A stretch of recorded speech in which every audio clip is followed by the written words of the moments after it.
Hey guys, today I'm going to be going over Keepa and everything that I look at when I'm sourcing a product online and deciding if whether I want to sell it on Amazon or not. A lot of times the profit of an item or velocity may look good, but when you actually dig into the Keepa, it's not something you'll want to buy. And this can definitely help with tanked listings and just getting something that doesn't sell. So I'm going to show you everything that I use. And so the first example I have here is this Lego Jurassic Park.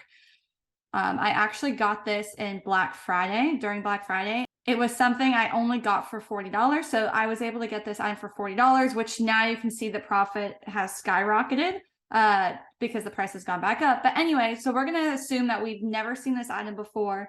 I've never sold it, and I'm going to decide if I want to sell this or not. So the very first thing I look at, and I'll just briefly mention Seller Amp. I just use really Seller Amp when kind of deciding price, but also the main thing is I just look at to confirm, do I want to sell this item? And what I look at is BSR. First, I make sure I can sell it. Next, I'm going to be looking at the sales rank, which is BSR, and it's around 54. And I like to stay 50 or under. It's just something I'm doing this year. I'm testing out. I want fast moving products. I want to be selling things at a faster turnover. So I'm just trying to make sure that that number stays low as the velocity is higher. I know that the cost price I got this for is $40. Say I just found it in store, right? We're acting like I've never had this before. The current sales price that SellerAmp is giving me is $84.95. I just quickly confirm. I scroll down, and I would be going off the FBA offers as I would be sending this to FBA. If I was doing FBM, I'd be looking at FBM offers. But since FBA, I would actually price this more at the 87, 88.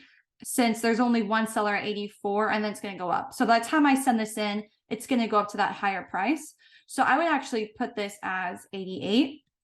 And this can kind of just give you a more accurate interpretation of how much profit you're actually going to get from this item. So 40 is the buy cost, sale price 88. So it looks like we're going to make a profit of $38.80. Or I'm sorry, $34.80 for the profit. ROI looks great. And once I see that, I'm like, okay, everything looks good here. It says 180 sales per month. And now I'm going to see, okay, profit looks awesome. Now I'm going to go into Keepa and make sure that this isn't an inflated price, or if this isn't just, Amazon maybe is in stock most of the time and I just happen to catch them when they're off. So we're going to confirm that down below. So now you're going to go down to your Keepa extension. First thing I'm going to look at here is if Amazon's on it.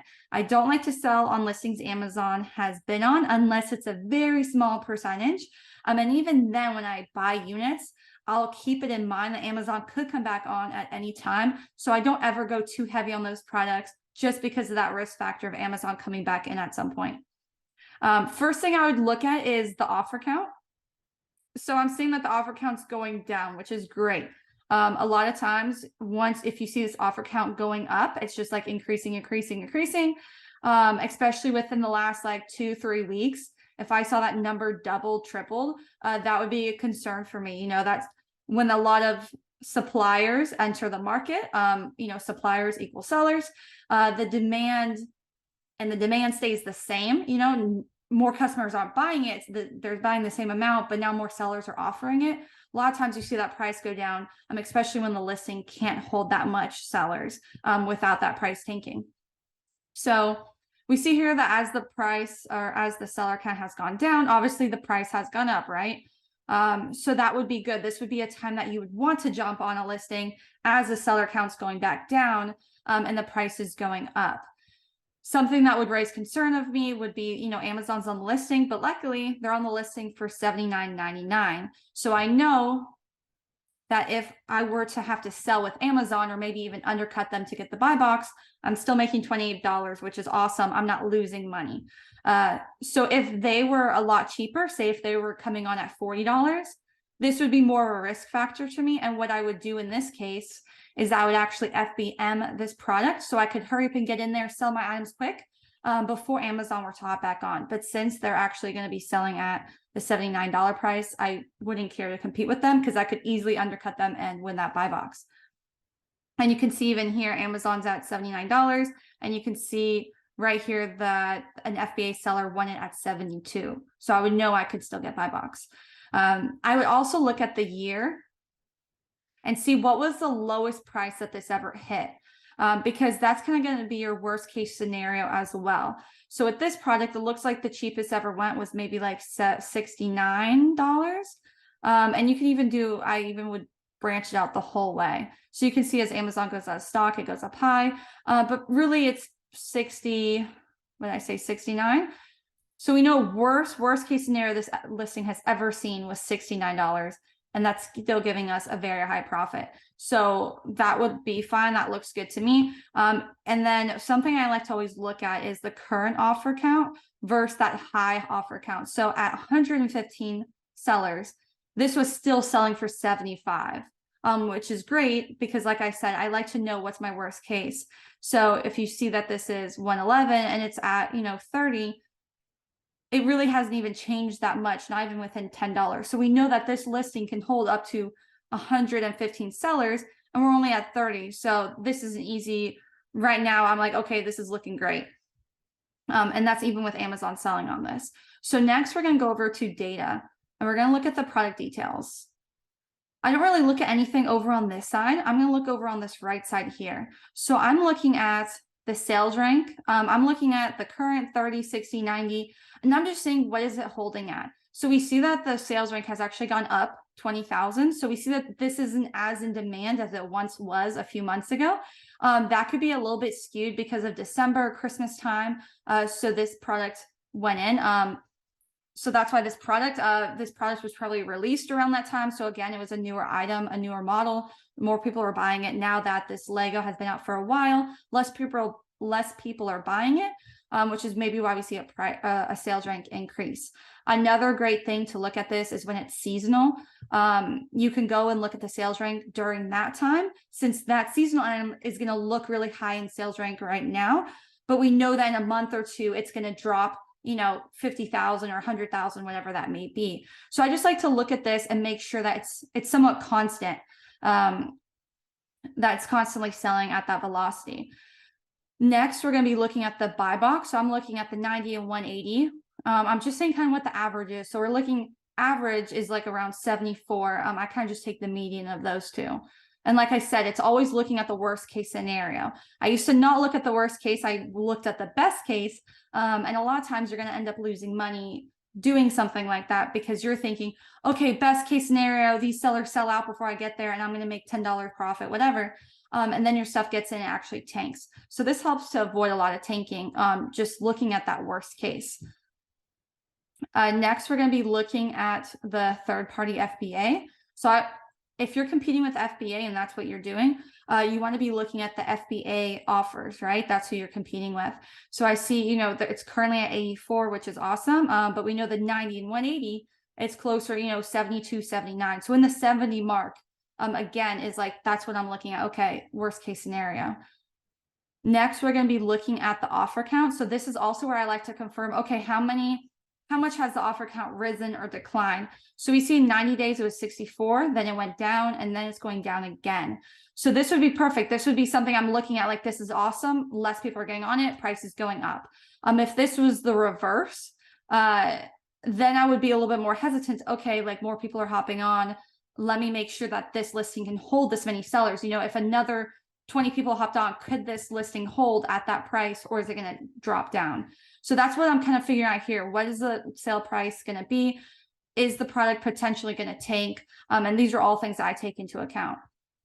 And that's going to be it for this page. So that's it for product details. Next, I'm going to be looking at offers. So at the offer page, what I'm looking at is historical. So you always want to include historical offers because, and this is only for who's currently on the listing, but I want to see everyone who's ever been on the listing to see kind of what their stock rate was, if they were FBA, if they weren't. And I'm also looking at this total 30-day sale. I don't like to necessarily just base it off seller amp because seller amp isn't always correct. So I like to kind of double check and confirm with Keepa, how many does it say it's sold? And even this number isn't necessarily correct, but it just kind of gives you something to base your decision off of, because this is kind of how I base how much am I going to buy of this item, right? When you're doing retail, you may not get the chance to buy a multiple. When you're doing a lot of OA, you may have an option to place multiple orders. So I want to know how many can I sell and how many should I buy, whether it's a test buy or if, I'm replenishing, how many should I buy? So we see that potentially this sold 193 in the last 30 days, and currently in stock is only 101. So again, this is great. This is showing me that there's less supply than there's demand. More people are buying this product, and there's not enough in stock to fulfill that demand for the next 30 days. That's something I would want to fulfill. I also like to click on this Prime, and I see that even then, I could see that 50 in stock versus 165 sold. So that shows me even FBA, there's less competition in FBA versus FBM at this time. So I could fill that void if I was able to get, my hands on that many units, or however many units I decided. I also like to look at the stock history. So this is going to tell me how many people, what do they have in stock, and how often are they replenishing it, right? Because if they're replenishing it and they're buying 5 and then they're selling out in 2 weeks, well, I know, okay, like all these people are selling out within this time frame. I know that I could potentially sell this amount of units in this time frame. And you want to make sure that you always click on the all button, because if not, it may only show you the 30 days, and we want to see all the history. So when you're scrolling through, if it's ever really tight like that, just click and kind of drag a box.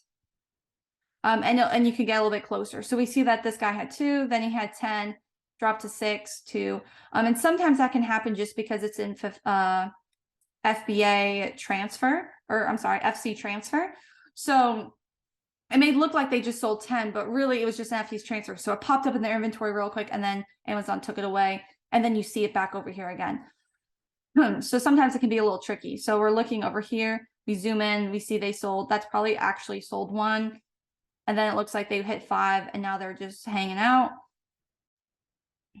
We're looking, they had 25, 19, 17. So something that drops like that, I would say, is actually sales. 10, 8, now they're at 3, 2. So it looks like that they sold 25. So they started 28. So we see in like a month and a half, they sold like 28. And this was FBM. This was FBA, maybe they would have sold more. So, and you just kind of go through, and this is it. You just go through, you see how much are they stocking, how fast, you see the date. And so based on that is going to be how many I decide to buy, test buy, whatever it may be. Now with this product, when I bought it, it was $40. It was on sale. So it's kind of like a quick grab. So you don't necessarily have the option to restock it. So in that case, maybe I would buy more, knowing that this is only a limited offer.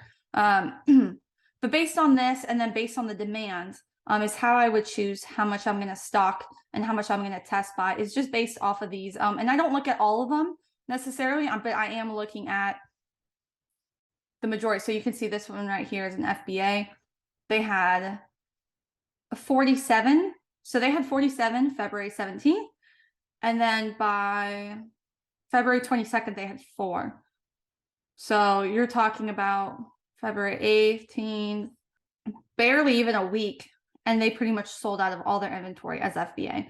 So that could potentially tell me, okay, I could buy 47 and that would fulfill like 2 weeks, a week and a half, 2 weeks worth of supply. So from this page, we're now going to go over to the buy box statistics, and we're going to click on the 90-day range. I want to see who's getting the majority of the buy box here. And we can see here in the 90, we have 30% for this guy. He has a high offer count or review count. So I'm assuming that he probably just has a lot of stock of it, one way or another. And then we see 10%, 6, 5, 5, 5. So even though this person is dominating, in a sense, the buy box 30%, there's still more than enough to go around, that it's pretty much evenly like distributing among these other sellers. So, 5%, 4, 3. So I know that easily I could probably get a piece of that buy box. And you could see that the majority of these sellers are FBA. So I would more than likely be selling this FBA myself to get a piece of that buy box. And this listing is also a variation listing. So this is actually standard packaging and frustration-free packaging.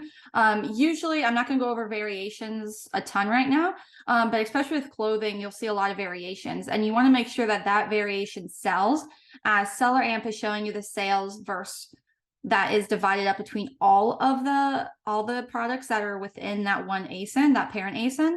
So you want to make sure that your variation sells. Just because it makes a profit doesn't mean it's actually selling. So what you would do is this variations tab would pop up. But that is pretty much it. That is all I look at when I'm looking at Keepa and deciding if I want to sell a product or not. If you guys have any questions, leave them in the comments below, and I'll see you guys in my next video.